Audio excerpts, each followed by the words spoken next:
5 August এলো এবং গেল, তার ওই সময় এই 5 আগস্টের পরে আমরা অনেক ধরনের সংস্কার কমিশন, অনেক ধরনের সংস্কার নিজেদের মধ্যে সরকারের চেষ্টায় দেখলাম।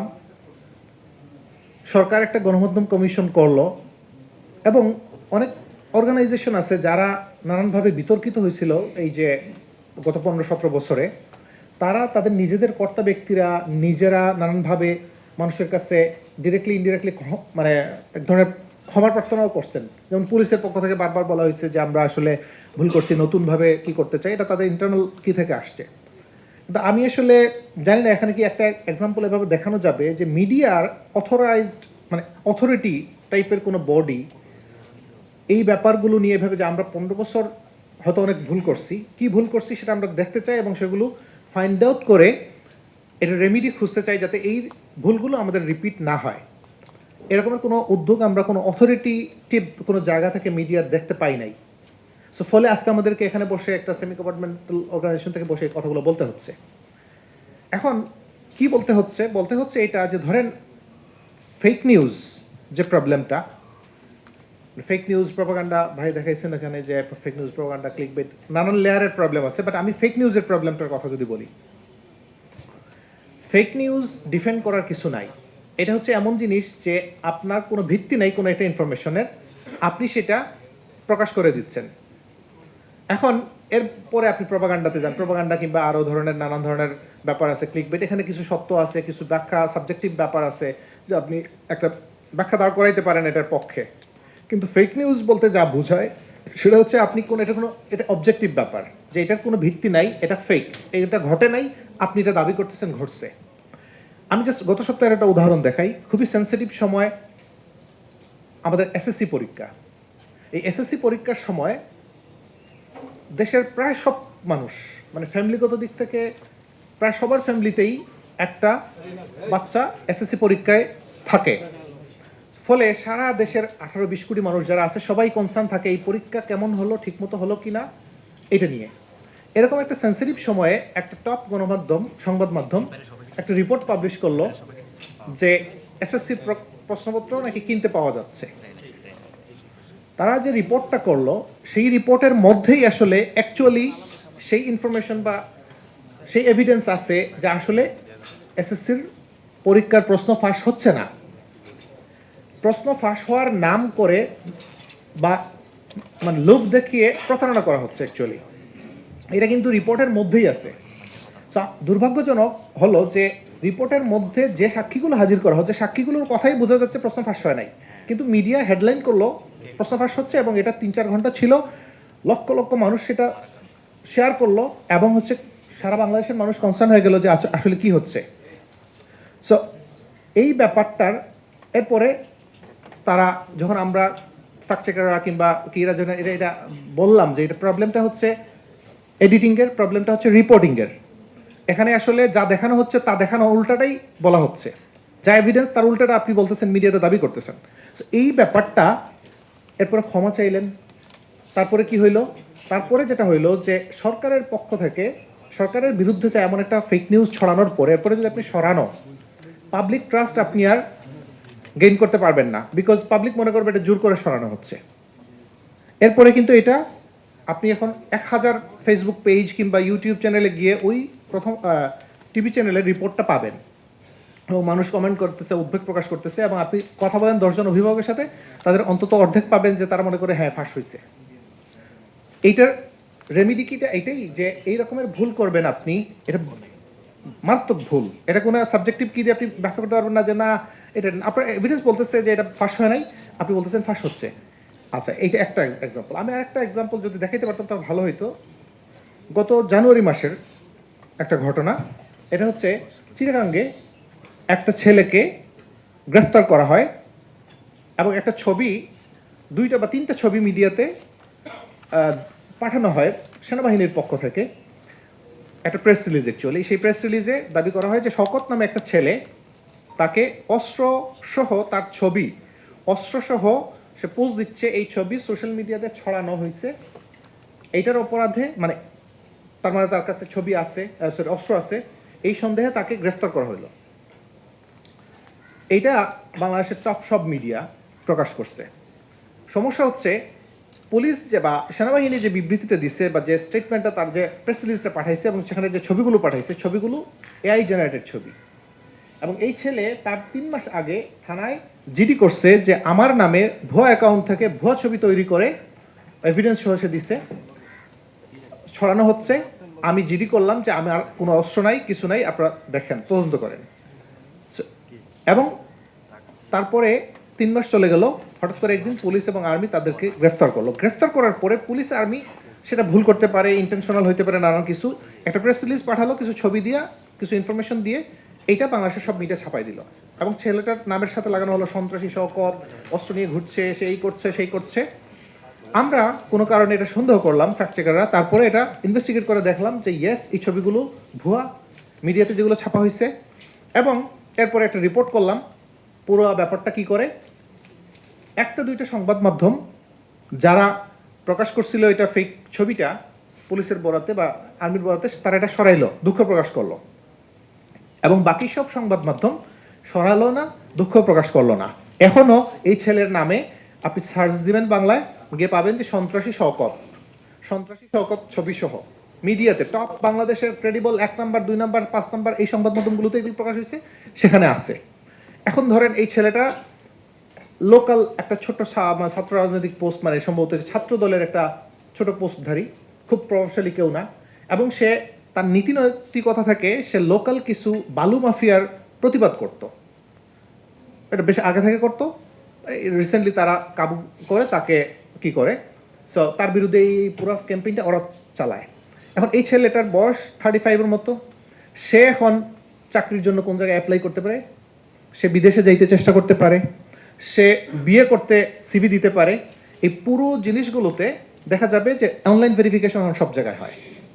আপনি ভিসা অ্যাপ্লাই করবেন, যে কোনো আপনার নাম সার্চ দেওয়া হবে, আপনার ছবি পাওয়া যাবে ক্রেডিবল মিডিয়াতে যে আপনি একজন সন্ত্রাসী, অস্ত্রসহ ছবি আছে, ও ছেলে জীবনটা পুরো দীর্ঘমেয়াদে হ্যাল হয়ে গেছে। আমরা এটা নিয়ে রিপোর্ট করলাম, এরপরেও কিন্তু এটা মিডিয়াতে আছে, কেউ এটা ক্লারিফাই করার বা এটা দুই একটা মিডিয়া করছে, বাকিগুলো না। এটা হলো আরেকটা এক্সাম্পল। আমি আরেকটা এক্সাম্পল বলি। রিসেন্টলি বাংলাদেশে চালানো একটা বিদেশি সংবাদ মাধ্যম, তাদের বাংলা ভার্সনে একটা ছেলেকে নিয়ে, একটা বাংলাদেশি ছেলে ইন্ডিয়াতে যায়, তার নাম মাহদি হাসান নামে, আপনি চিনবেন একটু, যাই হোক। এই ছেলেটা ইন্ডিয়াতে যায়, গিয়ে ওখানে কোনোভাবে তার ইন্ডিয়ায় উপস্থিতি সেটা ভিডিও করে ইন্ডিয়ান বিজেপির আইটি সেলগুলো থেকে এবং আওয়ামী লীগের আইটি সেলের বিভিন্ন পেজ থেকে ছড়িয়ে দেওয়া হয়। সে থ্রেটেন ফিল করে এবং অবস্থা এরকম হয় যে সে যে হোটেলে ছিল সেই হোটেলে পুলিশ রাইড করে তার হেসে বের হওয়ার একটু পরে আরও নানান কিছু ঘটে। সে বাংলাদেশ এম্বাসির হাই কমিশনের সহায়তায় দেশে ফিরে। দেশে ফেরার পর ওই বিদেশি সংবাদ মাধ্যমের বাংলা অপারেশনটা এখানে একটা রিপোর্ট পাবলিশ করে, দীর্ঘ রিপোর্ট, যে তাকে সেখান থেকে কেন চলে আসতে হলো। সেই রিপোর্টে তারা এই যে ছেলেটা আছে, ছেলেটার সাথে কোনো কথা বলে নাই। তার দুইটা গোয়েন্দা, ভারতীয় গোয়েন্দা সূত্রের বরাতে, নাম হিন্দু, এটা গোয়েন্দা সূত্রের বরাতে রিপোর্ট পাবলিশ করে নানান ইনফরমেশন দেয়। এর মধ্যে 3টা ইনফরমেশন ভেরিফাইবলি ফলস আমরা রিপোর্ট করি। এবং তার মধ্যে একটা ইনফরমেশন হচ্ছে এরকম যে আওয়ামী লীগের প্রপাগান্ডা পেজে ফেক স্ক্রিনশট বানিয়ে প্রকাশ করা হয়, সেটার রেফারেন্স দিয়ে সেটার জিনিসই ওই সংবাদ মাধ্যম প্রকাশ করে। এরপরে যখন আমরা রিপোর্ট করি, তারপরে ওই ছেলে বোধহয় কোন একটা আইন লিগাল নোটিশ টোটিস দেয়, তারপরে হচ্ছে একটা ক্লারিফিকেশন ওনারা ওই রিপোর্টে দেন। আচ্ছা, বাট স্টিল ওই মিস ইনফরমেশন বা ডিসইনফরমেশন আছে। এটা গেল আরেকটা কথা। এরপরে আমি আরেকটা ছোট্ট উদাহরণ, গত বছরের এপ্রিল মাসে একজন ব্যক্তি মারা যান ভবেশচন্দ্র রায় নামে। তিনি অ্যাকচুয়ালি কিভাবে মারা গেছেন এটা কেউ জানে নাই, কোনো এভিডেন্স কোথাও পাওয়া যায় না। কিন্তু বাংলাদেশের একটা শীর্ষ ইংরেজি সংবাদ মাধ্যম তারা পরের দিনই রিপোর্ট করে, এবং এই রিপোর্টটা যে কোঅর্ডিনেটেড একটা রিপোর্ট ছিল, এটা আমি তখন ইন্ডিপেন্ডেন্টলি, মানে বিদেশে একটা সংবাদ মাধ্যমে কাজ করতাম, কিন্তু আমার ইন্ডিপেন্ডেন্ট, আমার ফেসবুক পেজে আমি এটা পাবলিশ করছিলাম যে 8টা সংবাদ মাধ্যমে 4জন সাংবাদিক কাজ করেন একটা জেলার, দিনাজপুরের। এই তারা যেসব জায়গায় কাজ করেন তারাই এটা কোঅর্ডিনেট করে সিমিলার ভাষায় কোনো জায়গায় হুবহু একই রকম পাবলিশ করেন যে একটা হিন্দু ব্যক্তিকে অ্যাবডাক্ট করা হয়েছে এবং এরপরে তাকে খুন করা হয়েছে। তারপরে আমি এটা ইনভেস্টিগেট করলাম, করে দেখলাম যে অ্যাবডাকশনের কোনো প্রমাণ কোথাও কিছু নেই, ডিফারেন্ট প্রমাণ আছে যে তিনি হচ্ছে অসুস্থ অবস্থায় মারা গেছেন, এরকম কিছু প্রমাণ আছে। তো এটা যখন আমি আমার ফেসবুকে পাবলিশ করলাম এই কিটা, তখন ওই সংবাদ মাধ্যম, ইংরেজি সংবাদ মাধ্যম এটা রিট্রাক্ট করলো যে আমাদের এটাতে এনাফ ফ্যাক্ট চেকিং হয় নাই, ইনভেস্টিগেশন হয় নাই, ফলে এটা ভুল চলে গেছে, আমরা স্টোরিটা রিট্রাক্ট করলাম। বাকি যে 7টা ছিল এরা কেউ রিট্রাক্ট করে নাই, কারণ এরা এত রেসপন্সিবল না হয়তো। এখন আপনি যাবেন গত 18 এপ্রিলের ঘটনা, এটা সংবাদটা প্রকাশ হয় গত 18 এপ্রিল, 1 বছর আগে। এই পরের 1 বছরে ইন্ডিয়ান ফরেন মিনিস্ট্রির এবং ইন্ডিয়ান মিডিয়ার অন্তত 10টা রেফারেন্সে এখনো আপনি ইন্ডিয়ান সব মিডিয়াতে ওই রিপোর্ট আছে, যে সংবাদ মাধ্যমের বরাতে প্রকাশ করা হয়েছিল ইন্ডিয়ার সব, এখনই আমি জাস্ট দেখাইতে পারতাম কি হলে, the Hindu, Times of India, সব জায়গায় ওই রেফারেন্সটাই ঠিক আছে যে অমুক পত্রিকার রেফারেন্সে এটা একটা মাইনরিটি নিপীড়নের ঘটনা। বাস্তবে হচ্ছে তারা এখান থেকে ইনভেস্টিগেট, যারা প্রথম প্রকাশ করছে তারা এটা রিটার্ট করতেছে যে আমাদের এটা আসলে ফ্যাকচুয়ালি হয় নাই। কিন্তু এরপরে গত 12 মাসে অন্তত 10 বার এটা ইন্ডিয়ান ফরেন মিনিস্ট্রি এবং বিভিন্ন মিডিয়ার রেফারেন্সে আসছে টকশোতে।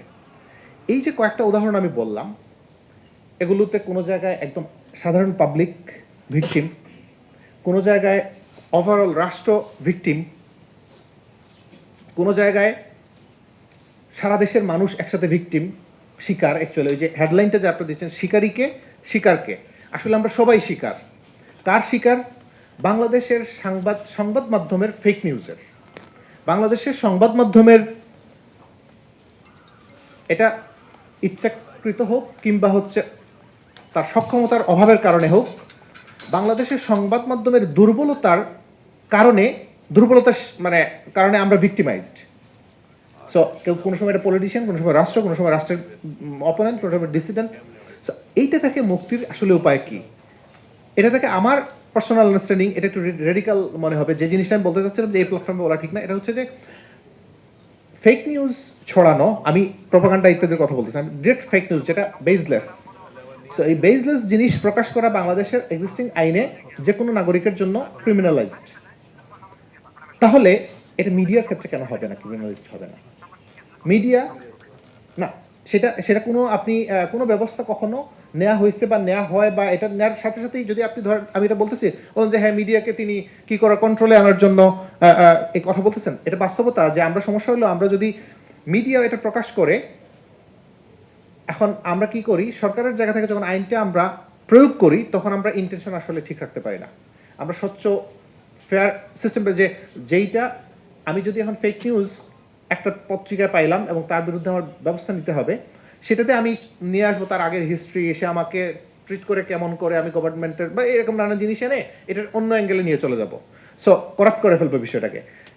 সো আমার কথা হলো যে এটাকে একটা রিয়েল পানিশমেন্টের জায়গায় নিয়ে আসতে হবে। সেটা পানিশমেন্ট যে সিম্বলিক হইতে পারে বা যে কোনো কিছু হইতে পারে। এটা আমার জায়গা থেকে একটা ছোট্ট জিনিস আমি প্রপোজ করতে চাই, যেটা হলো যে ফেক নিউজ অনেক সময় আমাদের অভিজ্ঞতা বলে 2 ধরনের ফেক নিউজ ছড়ায়। একটা মানে 2টা কারণে বাংলাদেশে ছড়ায়। একটা হচ্ছে ইনএবিলিটি, অনেক ক্ষেত্রে হচ্ছে আমাদের স্টাফদের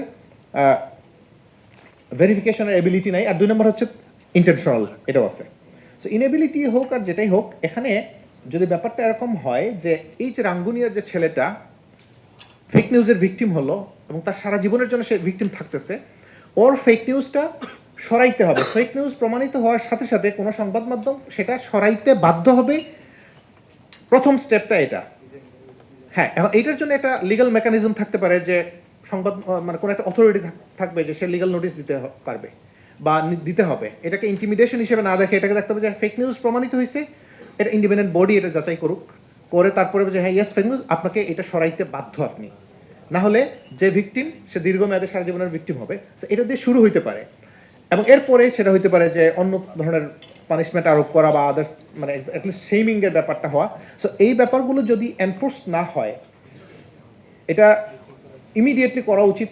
মিডিয়ার অ্যাকাউন্টেবিলিটিতে নিয়ে এসে অন্যান্য যে কোনো কিছু, এটা আমার কনসার্ন হলো যেটা বেসলেস ফেক নিউজ, সেটা আপনি প্রকাশ করতে পারবেন না। প্রকাশ করলে আপনাকে সেটার একটা মিনিমাম জবাবদিহিতা, না শুধু পানিশমেন্টের মধ্য দিয়ে যাইতে হবে, এটা এনশিওর করা খুব দরকার। না হলে আমাদের প্রতিদিনই এই জিনিসগুলো নিয়ে ফেস করতে হবে এবং চিল্লাচিল্লি করতে হবে, কিন্তু আসলে কোনো ফায়দা হবে না। ধন্যবাদ, আমার কথা এখানে শেষ।